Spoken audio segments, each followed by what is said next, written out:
NTSC social science, ये एक ऐसा सवाल है जो कि हर एक बच्चे के मन में आता है कि भैया सोशल साइंस की प्रिपरेशन फॉर एनटीएससी कैसे करें। स्टेट बोर्ड की किताबें पढ़ें कि एनसीईआरटी पढ़ें कि हम नोट्स पढ़ें, क्वेश्चन कहां से प्रैक्टिस करें, बहुत सारी समस्या आती है। मैं भी पिछले 1 से 2 साल से प्रिपरेशन करा रहा हूं एनटीएससी की और मुझे इतना समझ में आया है कि डिफिकल्टी प्रिपरेशन में सबसे ज्यादा आती है सोशल साइंस को लेकर। लेकिन ये वीडियो आपको उस सारी डिफिकल्टीज का आंसर देने वाला है। So hello everyone, welcome back to Rankers class 9th and 10th and NTSC channel. This is Kishan Jaiswal. मैं उम्मीद करता हूं कि आप एनटीएससी की प्रिपरेशन स्टार्ट कर चुके होंगे, क्योंकि अगर ये वीडियो आप सर्च कर रहे थे तो इसका मतलब एनटीएससी के बारे में आपको चीजें पता चल चुकी हैं। नहीं भी पता चली है तो आप इस चैनल के थ्रू बहुत सारी चीजें पता कर सकते हैं। तो अगर यार नए हो इस चैनल पर तो मेक श्योर चैनल को सब्सक्राइब कर लो, क्योंकि यही एक ऐसा इकलौता चैनल है जहां पर आपको NTSC oriented content free of cost मिलता है और बहुत ही मतलब कि यूजफुल कंटेंट मिलता है जो कि आपके एनटीएससी के लिए बहुत ज्यादा हेल्पफुल होता है। ठीक है, तो चलिए आज बात करेंगे यार एनटीएससी की, बहुत विस्तार में बात करेंगे। आई होप आपके पास समय होगा, क्योंकि यहां पर जो डिटेल्ड एनालिसिस होने वाली है वो आपको बहुत हेल्प करने वाली है। तो ध्यान से सुनिएगा सारी बातों को। सबसे पहले अगर मैं आपसे कहूं तो इस पेपर में 40 नंबर एनटीएससी में आपका सोशल साइंस से आता है। ठीक है, ये सेट का पार्ट होता है जिसमें आपका हिस्ट्री आता है, जियोग्राफी आता है, इकोनॉमिक्स आता है और पॉलिटी आता है। अब भैया सिलेबस तो बहुत ज्यादा बड़ा है, सिलेबस बहुत ज्यादा बड़ा है। पढ़ना क्या है आपको? पढ़ना आपको class 9th plus class 10th है। अब देखो मेरी जो एनालिसिस है, मैंने बहुत स्टेट की एनालिसिस करनी शुरू कर दी है और वो एनालिसिस की गूगल शीट आपको मिल जाएगी। मैं आपको कुछ एनालिसिस दिखाता हूं कैसे मैंने एनालिसिस की है। जैसे यहां पर देखिए उत्तर प्रदेश, दिल्ली, हरियाणा, वेस्ट बंगाल, कर्नाटका, छत्तीसगढ़, बिहार, तेलंगाना, गुजरात, महाराष्ट्र, पंजाब और भी जो भी स्टेट है आप कमेंट करते रहिएगा। सारी एनालिसिस सारे स्टेट की मिल जाएगी आपको, कोई भी स्टेट छूटने नहीं दूंगा। भारत में जितने स्टेट है 25-30 जितने भी जिसके जहां एनटीएससी का पेपर होता है वहां का मोस्ट प्रोबेबल एनालिसिस मैं करूंगा। लेकिन आपको क्या करना है, आपको कैसे ये चीजें समझ में आएंगी, ये चीज आपको समझनी है। पहले तो आपको ये चीज समझना है कि सोशल साइंस का सिलेबस क्या है। तो सारे बच्चे एक चीज देखेंगे, यहां पर मैंने सब्जेक्ट लिखे हैं। हिस्ट्री में जैसे the French revolution, socialism in Europe, Russian revolution, forest society, colonialism, pastoralists, इस तरह से the rise of nationalism in Europe, nationalism in India. फिर उसके बाद कुछ चैप्टर अगर एंशिएंट पूछे जाते हैं, मेडाइवल पूछे जाते हैं, मॉडर्न पूछा जाता है, जनरल नॉलेज पूछा जाता है, करंट अफेयर अगर आपके यहाँ पूछा जाता है तो उसके अकॉर्डिंगली आपको एनालिसिस मिल जाएगी। सब जगह ये चीजें वेरी करती है। एक जो मतलब कि हर एक स्टेट में जो सिलेबस लगभग सेम होता है वो ये होता है कि हिस्ट्री का, ज्योग्राफी का, एनसीईआरटी का सिलेबस 9th-10th का, पॉलिटी का 9th-10th का सिलेबस, इकोनॉमी का 9th-10th का सिलेबस। ठीक है, ये सिलेबस तो सबको पता चल जाता है कि भैया हाँ यही सिलेबस है। अब मैं ओवरऑल सभी बच्चों को क्या कहना चाहूंगा कि पहले आप एक चीज एकदम अपने कान खोल के अपने दिमाग में डाल लीजिए कि आपको 3 सब्जेक्ट एनसीईआरटी से ही करने हैं। कौन कौन से सब्जेक्ट? एक तो जियोग्राफी, दूसरा इकोनॉमिक्स और पॉलिटी। कई कई स्टेट में 30 क्वेश्चन इन चैप्टर से आते हैं, कई कई स्टेट में 25 से 20 क्वेश्चन आते हैं, क्योंकि कई जगह पर पॉलिटी और इकोनॉमिक्स के क्वेश्चन बहुत कम पूछे जाते हैं, जियोग्राफी और हिस्ट्री के क्वेश्चन ज्यादा पूछे जाते हैं हर एक स्टेट में। मोस्ट प्रोबेबल यहाँ पर एनालिसिस में आप देखोगे जैसे 12 क्वेश्चन राजस्थान में जियोग्राफी हिस्ट्री से पूछे जाते हैं, तो 11 क्वेश्चन जियोग्राफी से पूछे जाते हैं और 10 क्वेश्चन एनसीईआरटी के इकोनॉमिक्स पॉलिटी के और 8 क्वेश्चन इकोनॉमिक्स के पूछे जाते हैं। इस तरह से आपको हर एक स्टेट की एनालिसिस मिलेगी। ये गूगल शीट आपको डिस्क्रिप्शन बॉक्स में मिलेगी। लेकिन अब आपके मन में सवाल आएगा कि भैया हम इसकी प्रिपरेशन कैसे करें। सबसे पहला सवाल है, उससे पहले मैं आपको कुछ चीजें बताना चाहता हूं कि आप में से बहुत सारे बच्चे हमारे ऐप को डाउनलोड कर चुके होंगे। वो ऐप क्या है? उसका पहला टेस्ट होने वाला है। पहला टेस्ट कब होने वाला है? कल 10 तारीख है। 10 तारीख की सुबह वो टेस्ट, फ्री टेस्ट जो पब्लिश हो जाएगा। आपको क्या करना है, रैंकर्स एनटीएससी का प्ले स्टोर से ऐप डाउनलोड करना है। लक्ष्य टेस्ट सीरीज या फिर मेंटरशिप, इनमें से कोई एक आप परचेज कर सकते हो। As soon as possible purchase कर लो। फ्री स्टडी मटेरियल मिल रहा होगा। फ्री स्टडी मटेरियल में आपको सारी चीजें मिल जाएंगी, कंटेंट मिल जाएगा पढ़ने के लिए। उसके बाद आप देखोगे फ्री स्टडी मटेरियल में इस तरह से चीजें बन चुकी हैं। प्रीवियस ईयर डालना हम शुरू कर चुके हैं, ये सारे प्रीवियस ईयर आपको मिल जाएंगे। ठीक है, इसमें देखोगे प्रीवियस ईयर के क्वेश्चंस आपको डाले जा रहे हैं, वो सारे के सारे बड़े हेल्पफुल है। तो मेक श्योर सारे के सारे बच्चे इसको देख लीजिएगा। सेट की प्रैक्टिस सेट, मैथ की प्रैक्टिस सेट डाल दी गई है। सारी वीडियोज की प्लेलिस्ट ऑलरेडी अपलोडेड है यहाँ पर। इसके अलावा अगर आप प्रिपरेशन कर रहे हो एनटीएससी की, सीरियस हो, बिल्कुल सीरियस हो, तो आप एक टेस्ट सीरीज परचेज कर लेना। ये टेस्ट सीरीज बहुत हेल्पफुल है आपके लिए। इस टेस्ट सीरीज में आपको कंप्लीट एनटीएससी स्टेज 1 का टेस्ट मिलेगा। आप चाहे जब ये वीडियो देख रहे हो चाहे जब इसको परचेज कर सकते हो, क्योंकि सारे टेस्ट आप चाहे जब अटेम्प्ट कर सकते हो, जो हो चुके हैं वो भी, जो होने वाले हैं वो भी।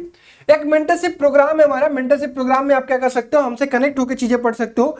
आप मेरे से कनेक्टेड रहोगे फोन पे, कॉल पे, जूम पे, व्हाट्सएप पे, टेलीग्राम पे, जहां पर मैं आपको चीजें गाइड करता रहूंगा कि आपको क्या करना है क्या नहीं करना है। तो जो पर्सनलाइज अटेंडेंस चाहते हैं वो बच्चे मेंटरशिप प्रोग्राम चूज कर सकते हैं।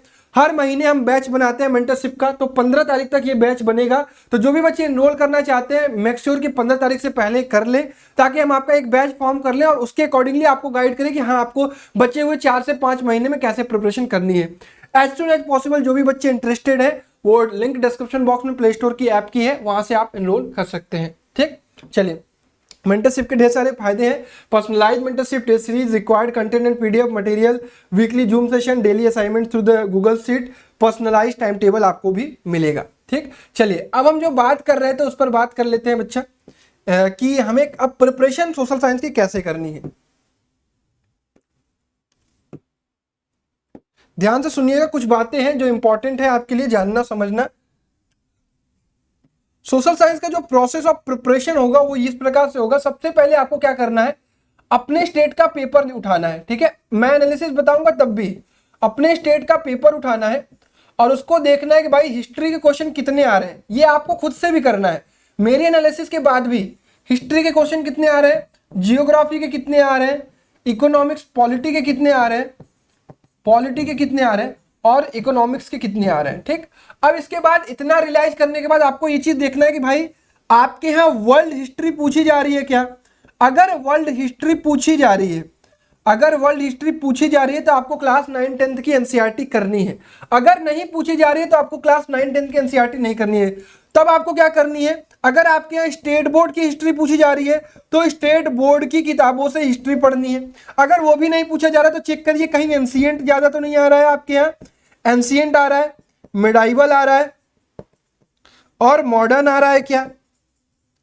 अगर ये चीजें आ रही है तो आपको इनको कहां से करना है, एक आपको लूसेंट की किताब होती है जीके की, वो परचेज कर लेनी है। 150 रुपए के आसपास आती है, बहुत महंगी नहीं आती है। लूसेंट की एक जीके आती है, उसको उसमें से आप एंशिएंट, मिडाइवल और मॉडर्न कर सकते हो।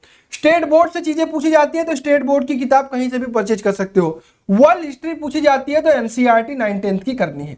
तो ये बात सबको समझ में आई होगी, आई होप, कि भैया हिस्ट्री आपको कहां से करनी है। हिस्ट्री जैसे पूछी जाएगी वैसा करना है। जियोग्राफी मोस्ट प्रोबेबली हर एक स्टेट में 9 + 10th की एनसीईआरटी करनी होगी आपको, और यहीं से करनी होगी क्योंकि यहां पे जो डिटेल में आपको चीजें दी गई हैं वहीं से चीजें पूछी जाती हैं। पॉलिटी की बात करो तो वो भी आपको एनसीईआरटी से ही करनी है, 9 10th की एनसीईआरटी करनी है। ठीक है, क्लियर। पॉलिटी भी आपको एनसीईआरटी 9 10th की करनी है और इकोनॉमिक्स भी आपको 9 10th की एनसीईआरटी करनी है। अब भैया ये तो आपने बता दिया कि ये करनी है, ये चीजें हो नहीं पाती है, सिलेबस बहुत ब्रॉड है। बिल्कुल सिलेबस ब्रॉड है यार, लेकिन हमें करना तो पड़ेगा ना। हम किसी चीज की तैयारी कर रहे हैं तो हमें मेहनत करना पड़ेगा। बिल्कुल आप अपने आप को बोर्ड से अलग बना रहे हो तो यू हैव टू बहुत हार्डवर्क करना पड़ेगा। अब प्रोसेस क्या होगा कोई भी चैप्टर पढ़ने का। मान लीजिए आप चैप्टर पढ़ने जा रहे हैं, मान लीजिए आप चैप्टर पढ़ने जा रहे हैं नेशनलिज्म इन इंडिया। ठीक है,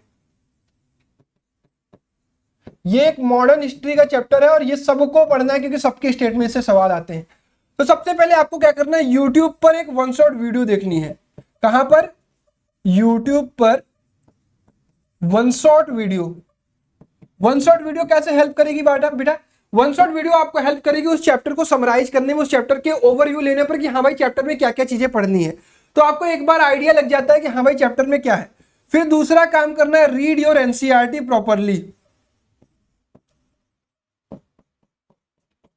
और कोशिश करो कि अगर मान लो 15 पेज की है, मान लो 15 पेज का वो चैप्टर है तो एक दिन में 1 डे में 5 पेज। ठीक है, डेली रीडिंग करनी पड़ेगी आपको। सोशल साइंस 1 घंटे डेली निकालना पड़ेगा, सुबह का चाहे जब का निकाल पा रहे हो, ये करना पड़ेगा। कोशिश रहे कि मैक्स 3 डेज फॉर 1 चैप्टर, क्योंकि चैप्टर बहुत है। Max 3 days for 1 chapter. अब जब आप एनसीईआरटी रीड कर रहे हो तो ध्यान रखना कि आपको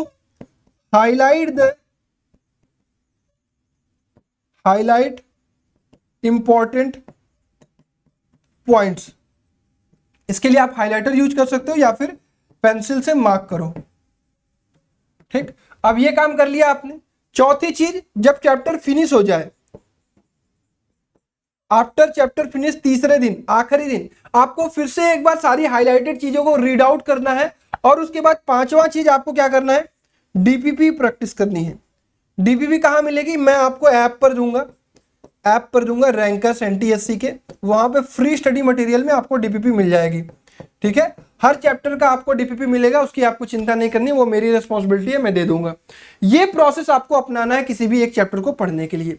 जब आप इस तरीके से करोगे तब आपकी चीजें हो पाएंगी। फिर उसके बाद आप जाओगे ऐप में, जो आपने टेस्ट सीरीज परचेज की है, उस टेस्ट सीरीज में आपको सिलेबस लिखा होगा।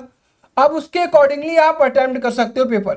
सेट का पेपर खोलना, सेट के पेपर 1 में आप देखोगे कंप्लीट 9th का जियोग्राफी और कंप्लीट 9th का हिस्ट्री होगा। अब एक बार अटेम्प्ट करना, जब ये इतना सिलेबस तुम्हारा कंप्लीट हो चुका होगा, तब उस पेपर को सेट के 1 वाले को अटेम्प्ट करना और देखना तुमसे कितने क्वेश्चन लग पा रहे हैं।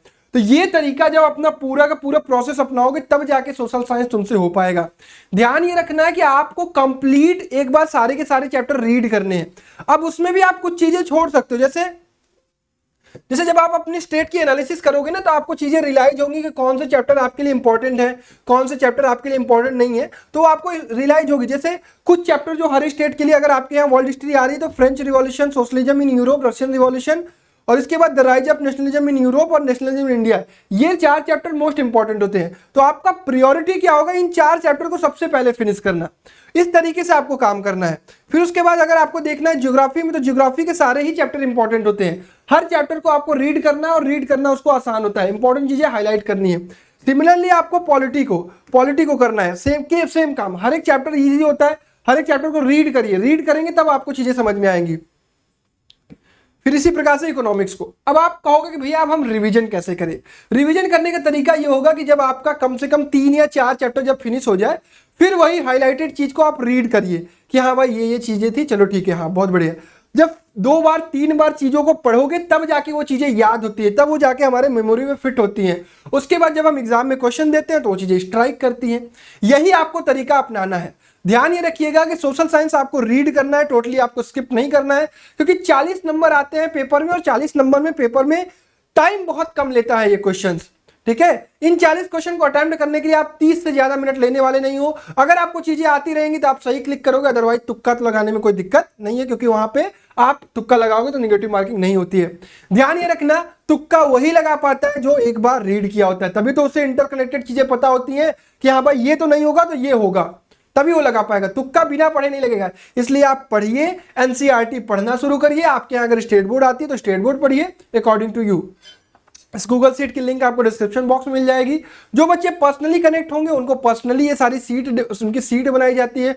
उस सीट पे लिखा जाता है कि आपको कौन कौन से चैप्टर कितने करने हैं, कौन से चैप्टर स्किप करने हैं, उनसे बात की जाती है, तो वो सारी चीजें होती है। तो अगर आप में से जो भी बच्चा पर्सनल मेंटरशिप प्रोग्राम को ज्वाइन करना चाहता है, जितना जल्दी ज्वाइन कर लो उतना बढ़िया है। ठीक है, चलो, तो आई होप एक तुम्हारे अंदर एक कॉन्फिडेंस आया होगा सोशल साइंस को लेकर कि कैसे इसकी प्रिपरेशन करनी है। फिर भी कोई दिक्कत हो तो यार कमेंट बॉक्स में जरूर पूछ लेना, मैं जरूर तुमसे डिस्कस कर लूंगा। चलो, वीडियो देखने के लिए बहुत बहुत धन्यवाद। अपना ख्याल रखना। Bye bye everyone, love you all and जय हिंद।